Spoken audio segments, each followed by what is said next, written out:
Você está ouvindo CoBlueCast.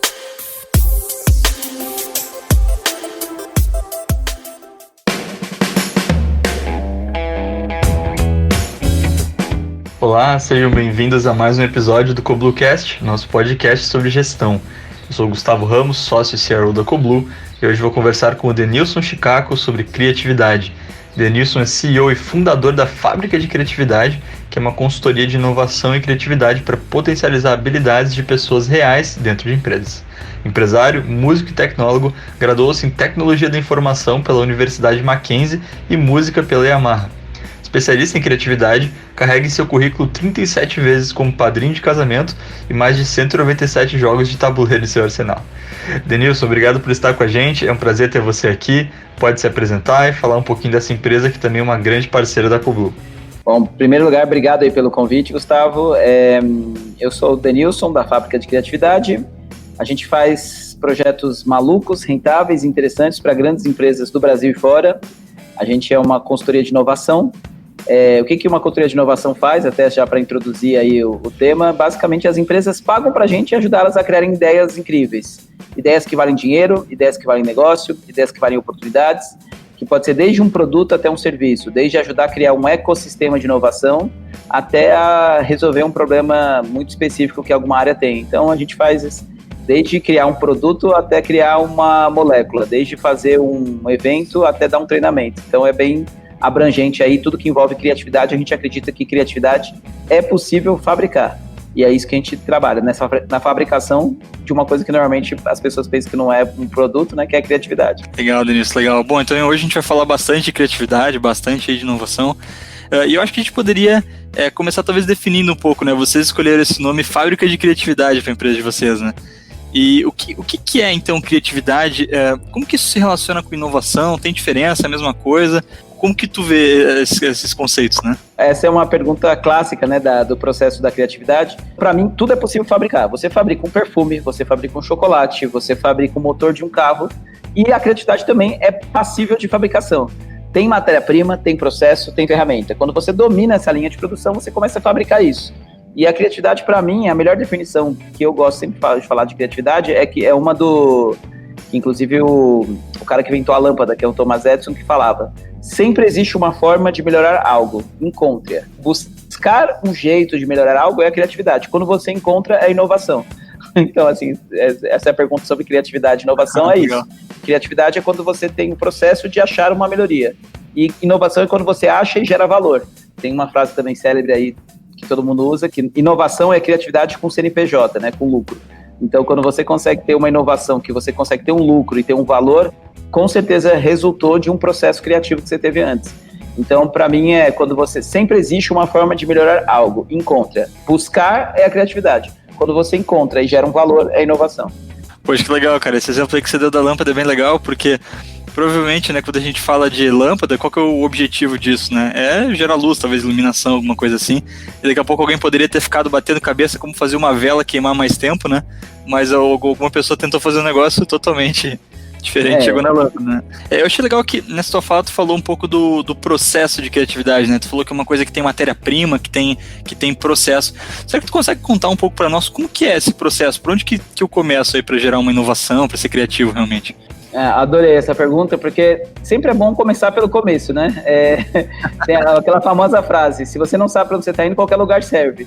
Saber de onde você está saindo e para onde você quer chegar, não existem bons ventos para um barco à vela sem rumo, né? Você ter um rumo e você saber onde você quer, você tem que saber onde você está e onde você quer ir. E aí, para começar a criatividade, uma das coisas mais legais que a gente tem dentro do nosso projeto é entender que para qualquer coisa precisa de uma matéria-prima. Então, já que é um podcast aqui, Gustavo, vou pedir para você interagir comigo aqui, beleza? Então, vou fazer uma pergunta aqui bem clara para a gente tentar entender. Quero fazer chocolate. Qual que é a matéria-prima, Gustavo?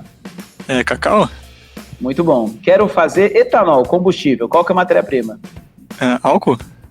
Álcool é o final. Qual que é a matéria-prima? Para fazer álcool, o que eu preciso? Cana.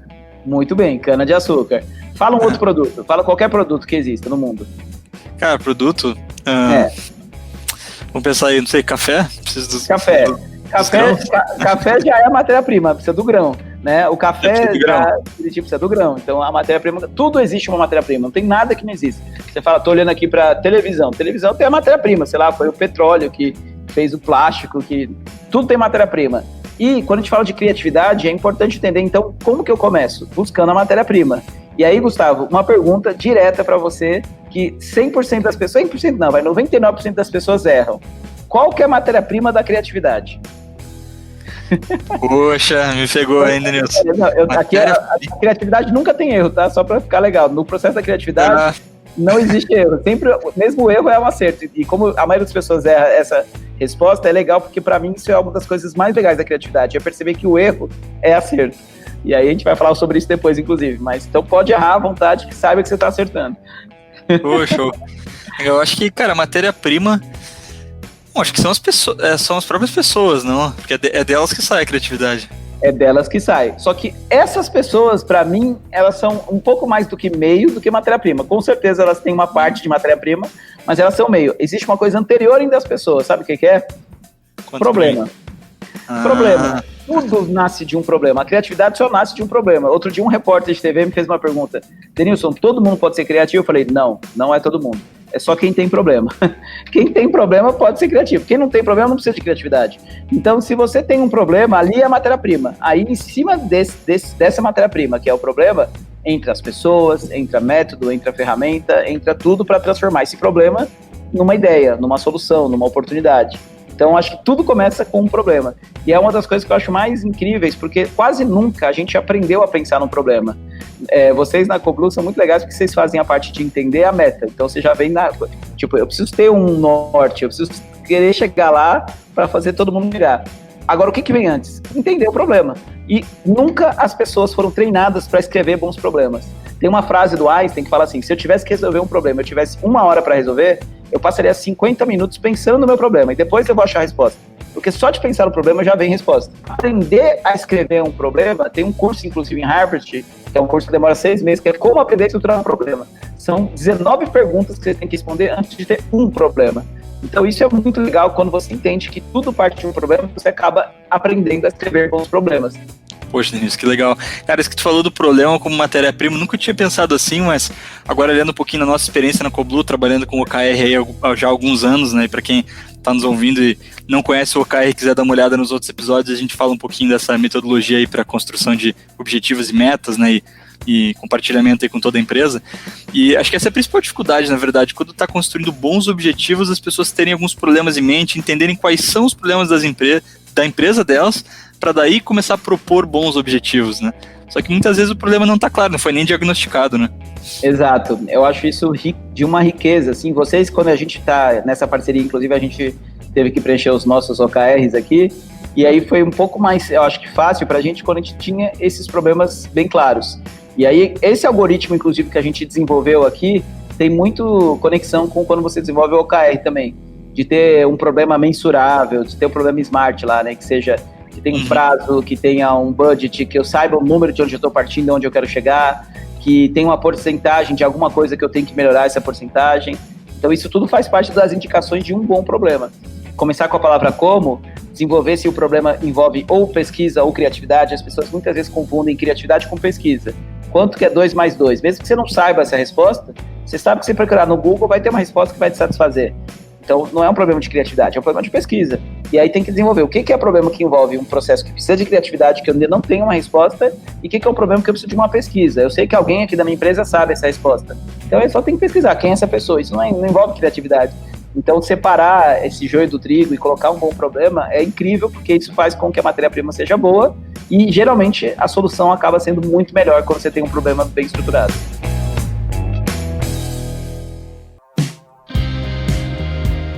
Tem uma coisa que me chamou muita atenção, estava dando uma olhada no site de vocês mais cedo.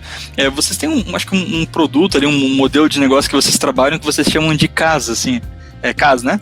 Acho que é uma alusão ali ao termo SaaS, né? Software as a Service, que é o de vocês ali, Creativity as a Service, né? Criatividade como um serviço, para quem está ouvindo aí. Conta um pouquinho mais sobre isso, como que funciona esse modelo, como é que vocês chegaram nesse formato aí de negócio, achei super curioso. Pô, que legal. Essa, inclusive, é o nosso maior lançamento de 2020, é o nosso diferencial aí dentro desse processo de criatividade, que a gente percebeu muitas empresas, hoje a gente trabalha com mais de 100 empresas gigantes, assim, empresas de Rede Globo, Unilever, Itaú, Mercado Livre, Danone, Bayer, BASF, Honda, Rodia, só empresas bem grandes mesmo.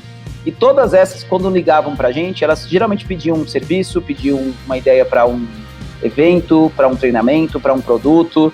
A gente ajudou a criar desde, sei lá, o cara inventou uma molécula que você põe numa roupa, emite um raio infravermelho e trata a sua pele. Se você usar uma calça jeans com essa molécula, você elimina até 60% da celulite, se você usar 6 horas por dia durante 2 meses. Então, desde ajudar a criar um produto desse, até ajudar a criar um supermercado sustentável, que a gente fez, por exemplo, o Pão de Açúcar. E aí, toda vez que as pessoas surgiam com esse problema, a gente percebeu que isso não era um problema que acontecia uma vez por ano, uma vez de vez em quando, acontecia sempre. E problemas pequenos e grandes, problemas do tipo, eu tô com... o meu processo aqui está atrasando muito porque tem uma pessoa que tem que validar com todo mundo, a burocracia. Então não é só ideias disruptivas do tipo criar um produto novo. E aí a gente percebeu que essas demandas tinham muitas vezes um problema que a gente ou não tinha o tempo para atender essa empresa, ou a empresa não tinha uma cultura para receber a nossa ideia e implementar. E aí a gente percebeu que era uma coisa que podia mudar. Igual hoje uma empresa contrata uma agência de publicidade para criar uma campanha na televisão, contrata um escritório jurídico para acompanhar as causas dessa empresa, não existia uma Netflix da criatividade, não existia um plano de assinaturas para a criatividade. E muitas vezes a gente está tão assim, com vontade de fazer o nosso core business funcionar, que a gente gasta todo o nosso tempo no nosso core, mas a gente não pensa de forma diferente, porque nem tem tempo para isso. Então a gente pensou, por que não as empresas contratarem a gente como um serviço de criatividade que seja literalmente a Netflix da criatividade? Então, o que a gente fez? As empresas que contratam a gente nesse plano de assinaturas de criatividade, elas ganham um telefone vermelho, tipo do Batman. Não sei se você lembra, Gustavo, você é da época do Batman, que tinha aquele telefone que o comissário Gordon ligava e falava, Batman, tem um problema aqui. Aí o Batman aparecia 5 minutos depois, igual aquele sinal do Batman. O sinal eu lembro mais, É tipo um bate-sinal. E a gente entrega um telefone e a pessoa tem 24 horas por dia, 7 dias por semana, acesso a uma empresa com todo um background, com 12 anos de experiência, com gente no mundo inteiro de consultores, para ajudar eles a pensar em respostas que não estão dentro do expertise normal. Você quer uma resposta fora da curva para qualquer problema, você liga para a gente e é um plano de assinatura. Então você vai usando as horas de acordo com os seus problemas e você vai tendo isso de forma garantida, 24 horas por dia, 7 dias por semana, 365 dias por ano.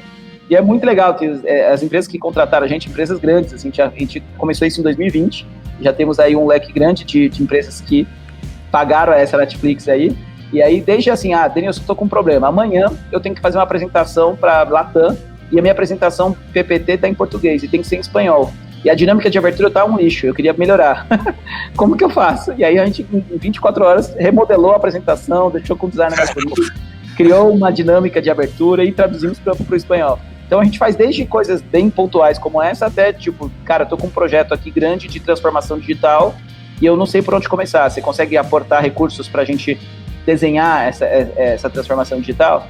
Então a gente ajuda em todas as demandas que envolvam criatividade, em vez de ter uma equipe deles interna que tem que ser treinada, que paga muito mais caro, que demora anos para desenvolver, já tem uma equipe inteira de uma empresa que é focada em criatividade para resolver os problemas, dando novas respostas. Nossa, caramba, acho que pra mim é completamente novidade.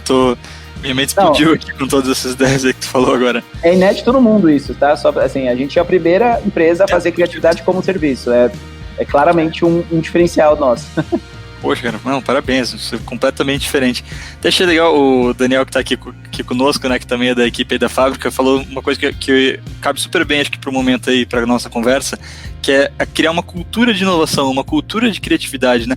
Qual que é o peso da cultura numa empresa? Existem culturas que talvez não fomentem tanta criatividade, o que ela tem que mudar para passar a fomentar, né, isso dentro do negócio? Eu vou responder essa pergunta com uma pergunta, tá, Gustavo? Fica à vontade. Hoje, dentro da CoBlue, então eu sempre gosto de ilustrar de um jeito prático. Tem um filósofo famoso que fala assim, uma vez sentido, verdadeiro é. Você só consegue aprender algo quando você sente. É um filósofo famoso, inclusive, chamado Daniel Costa, que está aqui com a gente. E aí, essa frase é bem legal, porque se eu quiser falar para você de um chocolate, usando o exemplo de chocolate, eu posso explicar a textura do chocolate, o sabor, as propriedades terapêuticas do chocolate, só que você só vai entender o chocolate quando alguém te dá e você experimenta. Agora eu entendi o chocolate. Então essa coisa da experimentação para mim é muito importante, que na nossa cultura da fábrica, ter a cultura de experimentação faz parte da nossa cultura de inovação. Então, para você experimentar um pouco disso, vou fazer uma pergunta com você. Dentro da Coblu, Gustavo, hoje, você acabou de ter uma ideia para melhorar alguma coisa da Coblu. Normalmente, esse insight que você acabou de ter, para quem que você conta? Fala uma pessoa da Coblu que você conta uma ideia. Cara, conto pro Jorge, meu sócio. Pro Jorge, seu sócio. E aí, o Jorge, seu sócio, naquele dia, ele tá brigado com a esposa, com o esposo, sei lá, como que seria casado ou não, ele tá de mau humor, aconteceu tudo, bateu o carro, comeu, tá com fome. Tem chance do Jorge escutar a sua ideia e falar, beleza, Gustavo, é legal, e não fazer nada com a sua ideia? Tem chance de aquela ideia não ir pra frente por N motivos, sim ou não? É possível, né? O cara é humano. O cara é humano, né? Ninguém nasceu pra conseguir. O que a gente faz quando a gente cria uma cultura de inovação é garantir que isso não vai depender de um humano, que vai depender de um processo. Então, como que funciona para alguns escutar uma ideia? Então, de onde que eu tiro uma ideia? Qualquer pessoa pode dar uma ideia? Tem que ser área de inovação? Tem que ser um comitê? Eu que sou estagiário, eu que sou faxineiro, eu que sou CEO, eu posso dar ideia? Onde que eu dou essa ideia? É num site? É para uma pessoa? Essa ideia, como que ela é escutada? Quais são os KPIs para a gente escutar uma ideia? Tem KPI ou não? Quais são esses critérios para escutar uma ideia? Depois que essa ideia foi escutada, como que eu analiso se é uma boa ou não ideia? De onde que eu tiro critérios para saber se uma ideia é boa ou não? Se essa ideia for boa, de onde que eu tiro dinheiro, de onde que eu tiro budget e tempo para fazer essa ideia acontecer? Quem vai fazer essa ideia acontecer? É quem escutou, quem falou ou é uma terceira pessoa? Depois que essa pessoa escutou e colocou essa ideia em prática, como que eu testo essa ideia? Eu consigo fazer um protótipo? Depois de testar, como que eu escalo? Se eu escalei, quem deu a ideia, quem escutou, quem implementou, quem prototipou, quem escalou, ganha alguma coisa? Ganha algum dinheiro, ganha alguma recompensa, ganha algum reconhecimento? Isso é criar uma cultura de inovação. E o que é legal é que quando a gente começa a criar essa cultura, todo mundo percebe que é incrivelmente lucrativa. Porque o maior portfólio, o maior repertório de uma empresa são os seus funcionários. E a gente muitas vezes depende de uma área de inovação ou fala, não, isso aqui é do marketing. Não, isso aqui é da área de inovação. E a gente perde a oportunidade de ter ideias que vão alavancar não só o nosso negócio financeiramente, mas às vezes é um tempo que é economizado, às vezes é uma função que estava mal posta, às vezes, eu vou dar um exemplo bem legal, a gente fez um projeto de inovação, que eu lembrei agora, para uma empresa grande, para o Itaú, inclusive. E os caras, uma das ideias legais que ganhou um prêmio lá de inovação, era um cara que percebeu que todo mundo, era uma área que produzia muito papel na época, né, porque era uma equipe de criação, e eles jogavam lixo e tinha só um lixo na sala que era grande. E eles demoravam muito, todo mundo levantava e ia ter que jogar o lixo fora lá. E aí o cara percebeu que todo dia todo mundo perdia muito tempo e ele marcou quanto tempo cada pessoa perdia para jogar o lixo. E aí ele comprou 4 lixeiras, deixou mais perto das pessoas para elas não terem que levantar e marcou quanto tempo era economizado. Eu não lembro exatamente dos valores, mas só para você ter uma ideia, no final do ano, a hora homem economizada por dia, vezes 365 dias por ano, dava para comprar um carro, só comprando 4 lixeiras que deixou mais perto. Isso também é inovação. Isso é legal, porque isso é inovação, porque é melhorar um processo. Então, a inovação não é só inventar um produto e ganhar 1 milhão. É você perceber que tem coisas do dia a dia que todo mundo pode participar, e se tem uma cultura por trás disso, todo mundo participa. E gera um valor que se paga todo o processo com sobras. Eu não conheço nenhuma empresa que gastou um dinheiro em cultura de inovação e não voltou o dinheiro muito maior. Não voltou um ROI muito maior. Então é isso que eu acho que é criar essa cultura. E pouquíssimas empresas no Brasil têm isso como cultura. Eu acho que vale a pena. A empresa tem que tentar, né? Porque se ela não tentar, acho que não vai começar nunca. E a gente falou, uma bola de neve positiva que vocês vão criando nas empresas, né? De inovação, de ideia nova. E, bom, acho que falando de ideia e de inovação, cara, conta um pouquinho para nós aí, quais são algumas dessas ferramentas aí que vocês utilizam para inovação dentro das empresas? Quais são, como é que elas ajudam? Legal, esse é um outro papo legal, que é um dos nossos também diferenciais, mas a gente criou um leque de ferramentas para criar. Então, por exemplo, o OKR é uma ferramenta, certo? É uma ferramenta, de alguma forma é uma ferramenta. E para que serve uma ferramenta? Para melhorar alguma coisa. Eu sempre dou um exemplo. Quero pregar um prego na parede. Eu podia usar minha mão? Podia, mas o martelo e um prego faz com que seja muito melhor essa ferramenta do que a minha mão. É uma ferramenta melhor. Quero fazer uma conta. Eu posso fazer de cabeça, mas a calculadora é uma ferramenta para me facilitar a fazer contas de matemática. Da mesma forma que a calculadora e o martelo são ferramentas, a gente aqui na fábrica desenvolveu uma ferramenta chamada Cadeia Foca Pimba, que é um acrônimo onde cada letra é uma ferramenta de criatividade. Então, depois que você tem um problema bem estruturado, com um algoritmo igual a gente desenvolve, aí, beleza, o que eu faço com esse problema? Aplica uma ferramenta para ter respostas que ninguém teve antes. E é muito legal quando você usa essas ferramentas, você consegue ter ideias que você não teria de jeito nenhum usando uma metodologia e não dependendo de uma inspiração divina, ou de você ter nascido Einstein, ou de alguém falar, agora você é um inspirado por Deus, toma aqui essa ideia. Não, Você depende de um processo. E aí a gente consegue criar uma metodologia para ter ideias criativas. Cara, que massa. Assim, é tanta ideia aqui, cara, tu vai falando, eu já tô com umas 500 ideias aqui na cabeça. Eu acho que se a gente for falar aí de todas as 15 ferramentas ali que você falou da sua sigla, talvez vai ter que ter um podcast só pra isso, né? Vai ser as 15 ferramentas da fábrica de criatividade. Isso aí, só isso dá. Eu acho que só isso aí dá 15 podcasts, que é uma ferramenta para cada podcast. Acho que tá legal. No fundo é 14 ferramentas, uma para cada, um podcast para cada. Bom, pra nós fica bom, os próximos episódios ficam garantidos aí, né? Cara, Denilson, acho que hoje tu me fez sair da caixa umas 10 vezes, assim, pelo menos, né? Com as dinâmicas, assim.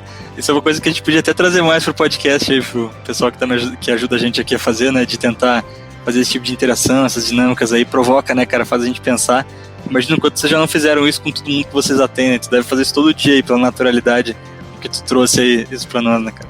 Pô, muito legal, Gustavo. Eu gosto muito esse sorriso que você tá dando agora, falando, cara, eu saí 10 vezes da caixa hoje. Nossa, eu já tive 500 ideias aqui. Esse é o nosso objetivo, fabricar criatividade. Você é o exemplo vivo de que é possível fabricar criatividade ao vivo. E é muito legal, porque quando você fala de um empreendedor, como é você, Gustavo, e como a Coblu é uma empresa que tem inovação no DNA, né? Que é uma empresa inovadora, porque vocês foram o primeiro no Brasil a trazer. Eu acho que envolve exatamente criar esse sistema para que essa fábrica não dependa de uma ideia de vez em quando de uma pessoa. É ter muitas ideias de todo mundo o tempo inteiro, usando processos, usando ferramentas e usando boas matérias-primas. Cara, legal demais. Que bom saber que isso é possível, né? Que não é uma... Já deixou, faz tempo já que não é aquela coisa que nem você falou, né? Do Einstein, do cara que nasceu gênio, que tem a ideia milagrosa ali. E que é agora uma coisa talvez mais democratizada aí para todo mundo, seguindo esses métodos todos. Legal. Sim, com certeza. Obrigado mais uma vez, Gustavo. Foi uma honra aqui para a gente estar. Para mim, essa parceria com a Coblu, a gente tem esse ano umas 8 grandes parcerias e eu considero a Coblu uma das mais fundamentais. A gente está curtindo muito usar o KR aqui na fábrica. Eu estou para todos os meus clientes, eu sempre falo. Inclusive alguns talvez até já vieram aí para procurar vocês, porque para a gente eu acho que é life changing também. É igual o que a gente vende, para mim o que vocês fazem é algo transformador, positivamente. Então, obrigado aí pelo convite, foi uma honra. Pô, cara, legal, fico lisonjeado aí, prazer ter aqui. Tá sempre à disposição o podcast, a Coblu também, quando quiser voltar aí, a gente fazer daqui a pouco um novo episódio, tem mais temas aí, tem bastante conteúdo para trazer para nossa audiência. E foi um prazer ter aí de novo, cara. Um abração. Valeu, brigadão. Até mais. Você acabou de ouvir CoBluCast.